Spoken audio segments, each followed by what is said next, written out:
শ্রীমদ্ ভগবদ্গীতার দশম অধ্যায়তে ভগবান শ্রীকৃষ্ণ অর্জুনকে কি বলেছিলেন জানেন? শুনুন তবে। এই অধ্যায়ের নাম বিভূতি যোগ। ভগবান শ্রীকৃষ্ণ এখানে অর্জুনকে তার ঈশ্বরীয় বিভূতিগুলির জ্ঞান প্রদান করেন। এই অধ্যায়টি গীতার অন্যতম গভীর এবং ভক্তিপূর্ণ অধ্যায়, যেখানে ঈশ্বর নিজেই নিজের মহিমা বর্ণনা করেন, যাতে মানুষ তার সত্য রূপ ও সর্বব্যাপিতা উপলব্ধি করতে পারে।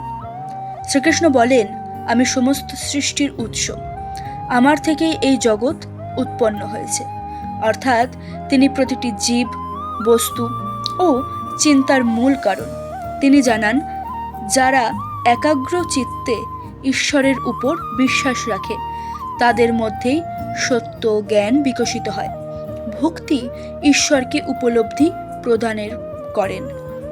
শ্রীকৃষ্ণ বিভিন্ন উদাহরণের মাধ্যমে জানান, আমি সূর্যের মধ্যে উজ্জ্বলতা, সমুদ্রের মধ্যে গভীরতা, গঙ্গার মধ্যে পবিত্রতা, বেদ মন্ত্রের মধ্যে ওকার, সময়ের মধ্যে বিনাশকারী এবং সব সত্তার মধ্যে আত্মা। এভাবে তিনি বুঝিয়ে দেন যে প্রতিটি মহান ও বিস্ময়কর জিনিসের মধ্যে ঈশ্বরেরই প্রতিফলন আছে। তিনি বলেন, যেখানেই তুমি শক্তি, সৌন্দর্য বা মহিমা দেখো, বুঝবে সেটা আমারই অংশবিশেষ। এই জ্ঞান শুনে অর্জুন গভীরভাবে মুগ্ধ হয়ে ওঠে। তিনি উপলব্ধি করেন যে শ্রীকৃষ্ণ কেবল তার বন্ধু বা রথ চালক নন, তিনি সর্বশক্তিমান পরমেশ্বর। অর্জুন বলেন, হে কৃষ্ণ, তুমি সর্বব্যাপী, অসীম, অচিন্ত শক্তিধারী, কেউ তোমার সমান নয়। অর্জুন ভক্তিতে পূর্ণ হয়ে কৃষ্ণের প্রশংসা করতে শুরু করেন এবং অনুরোধ করেন, হে কৃষ্ণ, তোমার ঐশ্বর্যপূর্ণ রূপ আমাকে দেখাও। আজকের ব্যস্ত জীবনে আমরা প্রায়শই ভক্তিকতা ও প্রতিযোগিতায় হারিয়ে যাই।